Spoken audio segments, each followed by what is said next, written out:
Halo Sobat Anime, udah lama nih nggak push Martial God Asura. Langsung aja yuk kita gasken. Tapi sebelumnya Bang Jack mau mengucapkan terima kasih dulu yang udah ngasih super thanks dan juga yang udah mampir di Saweria. Waduh, terima kasih. Semoga rezekinya nambah terus. Amin. Oke, kita gas lagi yuk. Martial God Asura. Langsung aja kita gasken. Mereview sedikit dari pas sebelumnya setelah mendengar kalau dirinya tidak diinginkan oleh bapaknya dari kera sakti ini. Dan alasan bapaknya harus diusir keluar dari keluarganya hanya karena dirinya yang lahir dan dianggap sebagai aib.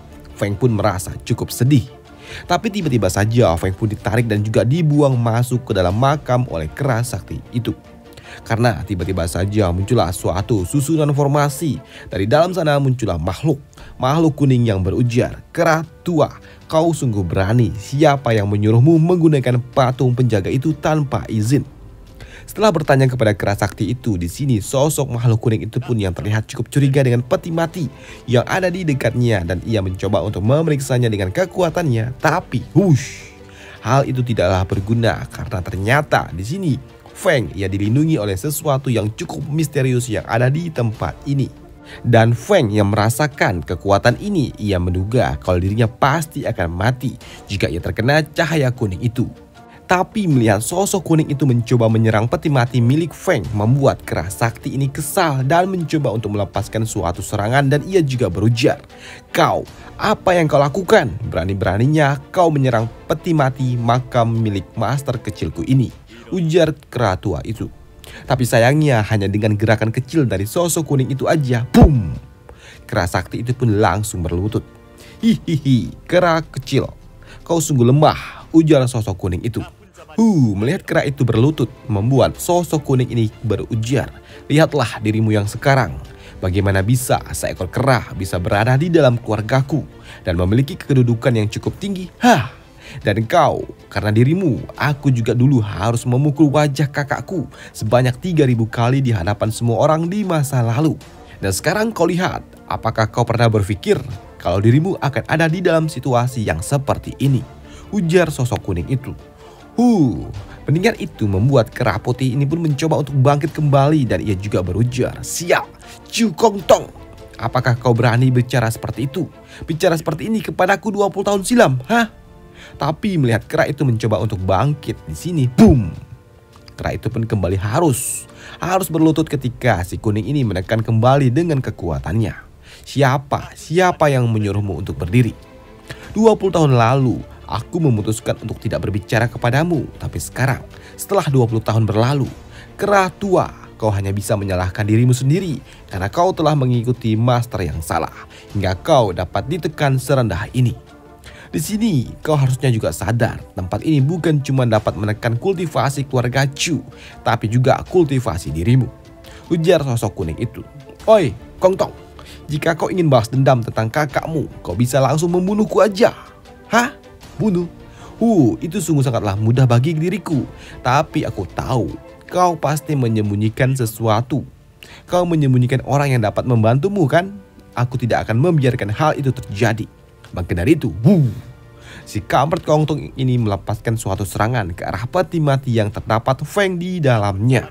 Dan di sini Feng yang melihat tentang apa yang terjadi di luar sana, ia sungguh sangat geram dan ingin segera melawannya. Tapi di sini Egi yang memberikan saran agar Feng segera meninggalkan tempat ini karena benar saja peti itu pun hancur. Dan ternyata yang ada di dalam peti itu terdapat sebuah sosok tengkorak bayi. Bagaimana ini bisa terjadi? Tadi aku merasakan ada fluktuatif energi di tempat itu, ujar Kong Tong itu yang melihat ternyata hanya ada sisa-sisa tulang belulang. Dan mendapatkan peti mati tuan mudanya dihancurkan membuat sosok kera putih ini pun murka. Ia sungguh kesal karena peti mati tuan muda miliknya ini dapat dihancurkan. Tapi ia juga merasa lega karena ternyata Chu Feng ia berhasil pergi melalui susunan formasi misterius yang ada di dalam peti mati itu. Setelah menghancurkan peti mati itu, si kampret ini beralasan kalau ia melakukan ini semua karena ia mendapatkan suatu misi khusus. Tapi karena tidak ada apa-apa di tempat ini, si kampret kuning ini ia berniat untuk membunuh kera putih ini aja. Tapi sebelum hal itu terjadi, sebelum ia melakukannya, ia merasakan ada aura yang begitu kuat. Dan tiba-tiba saja ia melihat ada susunan formasi tepat di atas kepalanya. Ya, apakah ini mungkin dia? Dia akan keluar dari lingkaran sihir ini, pikir si kampret ini. Ya, susunan formasi itu pun memberikan tekanan yang sungguh sangat kuat yang memaksa si kampret Kongtong itu pun harus berlutut. Ya, akhirnya ia harus berlutut hingga bersimpuh. Bahkan kini arman kuning yang ia kenakan juga harus hancur. Dan di sela-sela itu juga ternyata ada sosok yang berujar, bukan cuma menolakku, tapi kau berani-beraninya membuka peti mati putraku. Chu Kongtong, siapa yang memberikan kau keberanian seperti ini? Iya, yang berujar itu adalah sosok Pak Tua yang tiba-tiba saja muncul dari kegelapan. Dan ia adalah Chu Xuanyuan yang merupakan bapaknya Chu Feng. Dan melihat Pak Tua itu yang masih segar bugar membuat si kampret Kongtong ini pun panik. Ia tidak menduga bagaimana bisa bapaknya Chu Feng masih dapat terlihat cukup segar bugar setelah sekian lama berada di tempat yang seperti ini.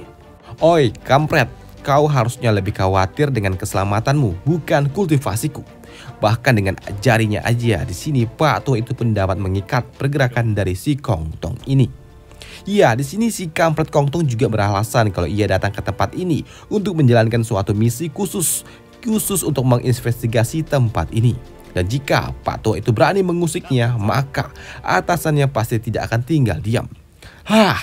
Mendengar kalau si kampret ini datang membawa misi khusus, membuat Pak Tua ini pun cukup kesal dan bertanya, siapa atasanmu yang mengirimmu ke tempat ini? Chu Xuan, dialah yang mengirimku. Jika kau berani menyentuhku, kau pasti akan mendapatkan konsekuensinya, ujar si kampret Kongtong itu. Konsekuensi? Ya, lantas aku juga dapat memberikan konsekuensi kepada dirimu. Karena kau telah berani-beraninya mengusik makam putraku itu. Maka dari itu, celap. Ya, mata si kampret Kongtong itu pun dicomot oleh bapaknya Chu Feng. Kau telah melihat putraku. Berarti kau harus membuat matamu buta untuk seumur hidupmu, ujar Pak Tua ini yang mengambil mata milik si kampret Kongtong. Mendapatkan matanya dicabut di sini si kampret Kongtong itu pun masih aja songong. Ia berujar kalau itu hanyalah tubuh fisik dan ia tidak peduli itu. Jadi kau bilang ini cuma tubuh fisik? Baiklah. Terbakar. Ya, si kampret Kongtong itu akhirnya dibakar oleh api hijau. Ya, kini bukan cuma tubuh fisiknya aja yang dihajar, tapi dasar kultivasinya serta jiwa milik si kampret Kongtong itu pun akan dimusnahkan. Melihat si kampret itu menjadi sosok aneh yang seperti ini, membuat Pak Tua Xuan ini, bapaknya Chu Feng, ia juga berujar, kampret, jika itu aku pasti akan segera pergi kembali ke sekte dan mencari seseorang yang dapat menyembuhkan lukaku ini. Tapi, kau pikir apakah mereka memiliki kekuatan untuk menyembuhkanmu? Tentu saja tidak. Iya, tahu kalau lawannya adalah sosok yang gak bisa disentuh oleh dirinya, membuat si kampret Kongtong itu pun harus menggunakan suatu benda ajaib untuk dapat membuat dirinya kabur dari tempat ini. Di sini Pak Tua Xuan yang tidak mencegah si kampret itu kabur, bahkan ia juga menantang, beritahu atasanmu jika mereka memiliki masalah dengan diriku. Mereka bisa datang sendiri ke tempat ini kalau mereka memang berani, ujar Pak Tua itu kepada si kampret Kongtong yang ingin pergi dari tempat ini. Setelah kepergian dari si kampret itu, di sini Pak Tua ini ia juga berterima kasih kepada kera putih itu. Santuy aja, aku hanya memanfaatkan Kongtong itu sebagai alat untuk menginspirasi Chu Feng, dan itu sungguh sangat berguna, ujar kera putih itu. Tapi senior kera, seharusnya kau itu bisa menjadi lebih kuat lagi. Tapi karena kau tidak. Aku melakukan apapun yang aku suka. Tenang, aku bisa berlatih tanpa ki. Cepat atau lambat aku juga bisa berlatih kembali, ujar kera itu. Tapi aku juga tidak percaya bahkan bocah Chu Feng itu, walaupun ia berada di wilayah timur, kultivasinya bisa berada di tingkatan ini. Ini cukup menarik. Darah memang tidak bisa berbohong, ujar kera putih itu. Iya. Setelah beberapa tahun aku tidak ada di sisinya Chu Feng dan melihatnya dapat tumbuh menjadi sosok pria yang cukup hebat dan juga kuat. Itu sungguh sangat melegakanku. Ya, dia kan putramu, sambut kera putih itu. Tapi di Holy Land kultivasinya masih terlalu rendah. Untuk Holy Land ia masih cukup sangat lemah. Lantas sebagai ayahnya, apakah kau tidak khawatir? Ujar kera itu. Ya, tentu saja aku khawatir, tapi aku juga tidak dapat membiarkannya tetap berada di tempat ini. Aku juga harus memberikannya kesempatan untuk dapat melihat indahnya dunia luar, ujar Pak tua ini. Tapi faktanya, aku juga khawatir kepada keluarga Chu. Karena kau bersiteru dengan leluhur keluarga Chu, maka cepat atau lambat, ketika ia mulai terkenal, ia pasti akan mulai diperhatikan oleh keluarga Chu. Maka dari itu, aku sarankan kau lebih baik mengganti nama dan juga margamu, ujar kera putih itu. Tidak, aku tidak dapat melakukannya, karena nama itu adalah nama pemberian dari ibunya. Jalan yang dilaluinya memang sungguh sangat tidaklah mudah dan sebagai ayahnya, aku hanya dapat berharap ia akan selamat. Tapi demi masa depannya juga, aku lebih memilih agar ia pergi mengemban resikonya sendiri. Karena memang dibandingkan dunia atau di luar angkasa, dunia ini hanyalah sebuah rumah kaca. Jika ia tidak bisa berkembang di tempat ini, maka dari itu ia bukanlah putraku, ujar Pak tua itu. Sedangkan untuk Feng sendiri, saat ini ia masuk ke dalam suatu lorong hampa. Dan ketika ia melihat ujung dari lorong hampa itu, Feng pun buru-buru ingin segera keluar dari tempat ini. Dan di dalam pelariannya, Feng pun juga merasa penasaran tentang apa yang terjadi kepada kera putih. Dan Egi pun yang melihat Feng, ia meminta kepada Feng untuk tidak perlu merasa bersalah dengan peristiwa yang terjadi itu. Dan untuk Feng, ia juga bertekad untuk mengembalikan kehormatan milik ayahnya yang telah rusak akibat kelahirannya. Dan 20 hari kemudian pada akhirnya ujung lorong hampa itu pun terlihat dengan sangat jelas. Dan begitu Feng mendekatinya, celing! Ya, pada akhirnya Feng pun keluar dan ia keluar di dekat tepi laut. Dan di sini Feng juga merasakan kalau ternyata energi yang ada di tempat ini sungguh sangat padat daripada energi yang ada di lautan timur. Bahkan di sini Feng juga merasakan kalau hewan-hewan yang ada di tempat ini aja, ternyata lebih terlihat cukup kuat daripada hewan-hewan yang ada atau yang berasal dari wilayahnya. Tapi tiba-tiba saja, burung-burung yang ada di sekitarannya pun hancur. Ya, mereka semua hancur terkena suatu susunan formasi yang tiba-tiba saja aktif. Dan Feng yang melihat itu, ia berpikir dan juga bertanya, siapa yang membuat formasi ini? Di sini Feng juga sadar kalau ia tidak menemukan seorang master yang membuat formasi ini. Mungkin saja ia akan terjebak di tempat ini jika ia tidak menemukan master itu. Tapi tiba-tiba saja Feng pun merasakan ada sesuatu. Karena benar saja tiba-tiba saja muncullah makhluk kuning yang terlihat memiliki kekuatan yang seperti seorang kultivator yang ada di ranah martial lord tingkat 8. Dan sosok kuning itu pun mencoba menyerangnya. Melihat itu, di sini Feng pun juga berujar, seorang martial lord tingkat 8 mencoba menyerangku.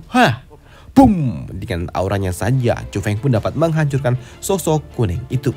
Ya, sosok kuning itu pun hancur hanya terkena serangan aura dari Chu Feng.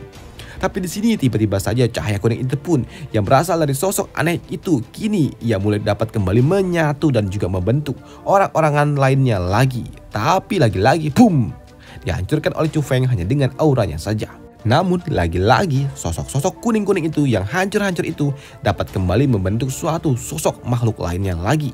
Ya, kali ini membawa tombak dan melemparkan tombak itu ke arah Chu Feng. Dan untuk Chu Feng sendiri, tidaklah sulit bagi dirinya untuk dapat menghindari semua serangan itu. Bahkan di sini Feng juga berujar, "Senior, aku tidak tahu senior membuat formasi di tempat ini. Junior ini baru saja datang ke tempat ini dan kenapa senior mencoba membuat formasi ini dan mempermalukanku?" Tapi karena tidak mendapatkan respon apapun, memaksa Chu Feng pun harus kini mulai membantai mereka semua, yaitu sosok-sosok kuning-kuning itu. Dan setelah kehancurannya, kini muncullah kembali sosok kuning lainnya yang kali ini memiliki aura yang setara dengan kekuatan master yang ada di ranah Martial King tingkat 1. Tapi bagi Chu Feng, sosok yang seperti ini bukanlah sesuatu yang dapat menghentikannya. Karena begitu dihajar oleh Chu Feng, sosok itu pun hancur dengan sangat mudah. Setelah mengalahkan sosok itu, bahkan di sini Feng pun juga menantang, "Cepat! Selanjutnya, mau kau keluarkan 10 ataupun 100, aku, Chu Feng, tidak akan takut." Tapi ternyata tidak ada respon apapun setelah ia mengatakan hal demikian. Dan Feng pun yang melihatnya, Doi juga menyadari kalau sepertinya sosok yang membangun susunan formasi ini tidak memiliki niat untuk membunuhnya. Dan sepertinya orang itu hanya berniat untuk mengetes kemampuanku aja. Dan benar saja, tak lama setelah itu susunan formasi ini pun akhirnya menghilang begitu aja. Dan Egi juga berujar, "Chu Feng, jangan kau buat masalah. Kurasa kalau orang itu ingin keluar, seharusnya ia dapat keluar dari tadi. Tapi di sini Feng pun yang juga mencoba untuk melacak siapa pembuat formasi ini. Doi pun merasakan ada sesuatu dari pulau terdekat dari tempatnya saat ini. Dan begitu ia datang mendekati tempat itu, ia melihat ada susunan formasi. Ya, susunan formasi inilah yang membuat formasi yang mengambang tadi. Dan di sini Feng pun juga meninggalkan beberapa pesan dengan tulisan yang belok-belok kayak ginilah. Dan sedangkan di tempat lain di Holy Land, terdapat sebuah sekte atau kultus yang sedang mengadakan sebuah pertemuan. Ya, pertemuan itu pun dipimpin oleh seorang master tua yang dihormati oleh para anggotanya. Melihat Pak Tua itu yang terlihat cukup bahagia membuat salah satu bawahannya bertanya, "Master Sekte, apa yang membuatmu bahagia?" Ya, Pak Tua ini begitu bahagia karena aku telah menemukan sosok bertalenta di wilayah ini. Dan hari di mana mereka mengejek kita segera akan berakhir. Ujar Pak Tua itu. Tapi Pak Tua ini juga bertanya kepada bawahannya, apakah ia sudah membawa sosok itu? Sayangnya tidak. Dan mendengar hal itu tentu saja membuat Pak Tua ini terlihat sangat kesal. Maka dari itu Pak Tua ini pun meminta kepada bawahannya untuk segera pergi mencari dan juga bawa bocah itu ke sekte. Ya, ujar Pak Tua ini kepada bawahannya, dan sosok itu adalah Chu Feng yang terukir jelas di dalam poster yang dibuat oleh Pak Tua itu. Sedangkan di tempat lain, di sini Chu Feng yang sedang terbang mengembara, ia melihat ada sebuah pertarungan. Maka dari itu di sini Feng pun memutuskan untuk mengintip dan melihat pertarungan itu. Dan Doi juga mendapatkan kalau ternyata ada sekelompok orang yang sedang berburu. Tapi di sini insting dari Chu Feng mengatakan untuk tidak bertanya kepada kelompok itu. Dan kini Feng pun juga kembali terbang menjauh dari tempat itu dan kembali fokus untuk mencari hutan bambu. Karena memang sebelumnya sosok yang pernah ia temui, yaitu Hong Qian, meminta kepada Chu Feng untuk segera mencari dirinya yang ada di hutan bambu di wilayah sekitaran Holy Land. Dan Feng yang terus terbang hingga pada akhirnya Feng pun memutuskan menemukan sebuah penginapan dan memutuskan untuk mampir sejenak. Ya, di penginapan ini Feng pun memutuskan untuk menyembunyikan kekuatannya dan bertanya kepada seorang pelayan kalau informasi di luar sana mengatakan kalau tempat ini menyediakan sebuah informasi. Dan ketika Feng ingin mendapatkan informasi itu, Doi bertemu dengan seorang bocah yang bernama Zhao Xiaoqiu. Tapi sayangnya orang yang baru saja datang itu ia tidak tahu tentang hutan bambu yang diminta oleh Chu Feng. Tapi ia juga tahu orang yang mengetahui informasi itu, tapi tidak merasakan kultivasi dari Chu Feng, membuat bocah ini bertanya, "Kakak Chu Feng, Anda adalah seorang kultivator juga bukan? Anda pasti menggunakan harta yang dapat menyembunyikan level kultivasi, ya kan?" Tanya si kampret ini. Ya, di sini Chu Feng pun hanya dapat tersenyum aja. Bocah ini juga berujar kalau sosok yang mereka bicarakan ini adalah seorang pria tua yang memiliki level kultivasi yang ada di ranah Martial King. Bahkan si kampret ini juga meremehkan Chu Feng. Aku bukannya meremehkanmu, tapi apakah kau pernah bertemu dengan seorang master yang ada di ranah Martial King di wilayah asalmu? Tanya bocah ini. Ya, di sini Chu Feng pun hanya dapat tersenyum saja. Bocah ini juga menjelaskan kalau orang tua yang akan memberitahu tentang hutan bambu kepada Chu Feng, ia adalah seorang master yang ada di ranah Martial King yang telah berkelana lebih dari 100 tahun. Dan ia yakin kalau orang itu pasti dapat membantu Chu Feng mencari tempat hutan bambu itu berada. Tapi di dunia ini tidak ada yang gratis, ujar bocah itu. Mendengar itu membuat Feng pun sedikit heran, karena seingatnya informasi yang diberikan di tempat ini, di penginapan ini, itu adalah informasi yang gratis. Ya, kau benar. Tapi sayangnya orang itu, Pak Tua itu bukanlah berasal dari keluarga Zhao yang memiliki tempat ini. Maka dari itu aku meminta 10 pil spiritual. Dengan begitu aku akan membawamu pergi kepada orang itu. Ya, karena di sini Feng membutuhkan informasi itu dan tidak mau ribet. Feng pun mengeluarkan 10 biji pil spiritual miliknya, yang pada akhirnya mereka pun sepakat. Dan keesokan paginya mereka pun pergi ke tempat rumah Pak Tua itu yang ada di tengah-tengah hutan. Dan Feng pun yang berjalan bersama bocah ini. Doi bertanya, apakah orang yang dibicarakan itu tinggal di tempat ini? Ya, tunggu sebentar, aku akan memberitahu orang itu. Dan ketika bocah itu masuk ke dalam sebuah rumah, di sini Feng pun mencoba untuk mendengar pembicaraan orang-orang yang ada di dalam rumah dengan menggunakan kekuatannya. Ya, di dalam rumah ini terdengarlah ada suatu atau suara perdebatan kecil. Tapi tak lama setelahnya tiba-tiba saja muncullah seorang bocah kecil. Bocah kecil ini juga terlihat cukup akrab dengan Chu Feng. Ia tidak merasa takut atau apapun itu. Bocah ini bernama Xiao Ru. Bahkan ia juga sempat digendong oleh Chu Feng. Tapi melihat gadis mungil itu akrab dengan Chu Feng membuat salah seorang lainnya yang ada di dalam tempat itu tidak menyukai hal ini. Bahkan ia juga berujar, "Berhenti dan turunkan Xiao Ru sekarang." Merasakan kultivasi Feng yang sungguh sangat rendah karena Feng menyembunyikannya membuat gadis ini yang baru aja muncul ia meremehkan Chu Feng. Bahkan ia juga berujar, "Seorang bocah yang ada di ranah Profon ingin merepotkan kakekku? Hah, menyebalkan." Tapi di sini ia langsung disemprot oleh kakeknya. Dan karena si kakek juga ingin membantu Chu Feng, di sini bocah Zhou ini pun yang telah menarik iuran kepada Chu Feng, ia ingin segera kabur dengan cara membawa gadis mungil itu pun pergi berburu. Ya, gadis kecil ini pun ingin pergi berburu karena ia memang ingin pergi. Tapi ia juga ingin pergi bersama kakak perempuannya. Dan bangkainya, ada cahaya ilahi yang menutupi boba si kakak perempuan ini. Waduh. Oke, lanjut. Tapi di sini Feng pun yang mendengar kalau bocah-bocah ini akan pergi berburu ke arah pegunungan. Hal itu sempat membuat Chu Feng pun ternotis. Bahkan di sini Feng juga meminta agar mereka tidak pergi ke tempat itu karena sebelumnya ia melihat ada sekelompok orang brutal yang sedang berburu juga di tempat itu. Tapi seperti biasa, gadis kampret ini ia meremehkan Chu Feng. Bahkan ia juga lebih percaya kalau kekasihnya itu lebih kuat. Maka dari itu ia bisa pergi kemanapun yang aku mau. Di sini Feng pun juga sedikit kesal ketika gadis kecil itu meremehkan kekuatan Feng. Bahkan gadis itu juga beralasan kalau orang-orang yang berasal dari wilayah selatan, mereka tidak akan pernah tahu kekuatan orang-orang yang ada di Holy Land. Kalau orang-orang Holy Land itu cukup kuat. Tapi karena Feng tidak mau pusing dan tidak mau ribet, di sini Feng pun memutuskan untuk tidak ikut campur dan kini ia kembali fokus ke tujuan awalnya, yaitu pergi ke hutan bambu. Dan di dalam kediaman ini, di sini Feng pun disambut dengan sangat ramah oleh Pak Tua yang bertanya, "Teman kecil, nama margaku adalah Luo. Apakah kau memiliki suatu pertanyaan yang ingin kau tanyakan kepada diriku?" Ujar Pak Tua itu dengan ramahnya. "Ya, apakah senior tahu tentang hutan bambu runtuh?" "Oh ya, aku tahu. Itu adalah dataran yang cukup indah. Apakah adik kecil berencana untuk pergi ke tempat itu?" Baiklah.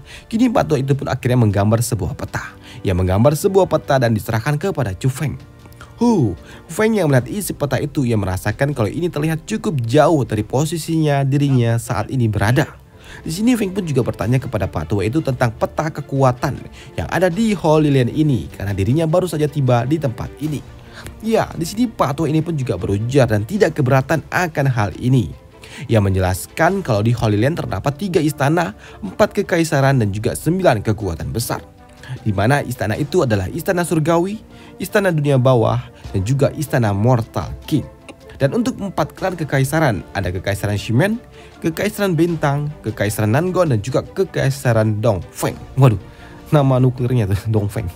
Dan untuk 9 kekuatan besar, ternyata ada kuil Jadewater, Aula Fire Rain, Gunung Chinwood, Kota Golden, Gunung Dissolved, Crushed Soil, Aula Flower Garden, dan juga Aliansi World Spirit. Dan Pak Tua ini juga menyarankan agar Feng jika suatu saat bertemu atau bermasalah dengan salah satu kekuatan itu, Feng tidak menyinggung mereka. Karena memang mereka ini dipimpin oleh master yang ada di ranah Martial Emperor. Dan Pak Tua ini juga menambahkan untuk berpindah tempat di Holy Land tidaklah semudah itu. Karena memang ada suatu kekuatan yang memisahkan tempat-tempat menjadi beberapa bagian daratan. Dan jika Feng mau pergian, Pak Tua ini pun menyarankan agar Feng meminta bantuan dari para penjaga yang ada di tempat ini. Selain itu, Feng juga dapat memanfaatkan sebuah formasi teleportasi. Tapi di sela-sela diskusi itu, tiba-tiba saja ada suara keributan. Dan ternyata suara itu berasal dari 2 orang bocah songong tadi yang datang membawa gadis mungil Xiao Ru yang kini matanya telah dicongkel oleh seseorang. Dan selesailah alur cerita dari Martial God Asura di sini dulu, dan sampai jumpa di video selanjutnya, di mana di part selanjutnya Feng ia akan menuntut balas atas perilaku biadab orang-orang yang telah membuat mata gadis kecil ini pun harus buta. Dan sampai jumpa di video selanjutnya, dan terima kasih telah menonton kembali, dan makasih udah ngasih jajan, dan sampai jumpa, bye.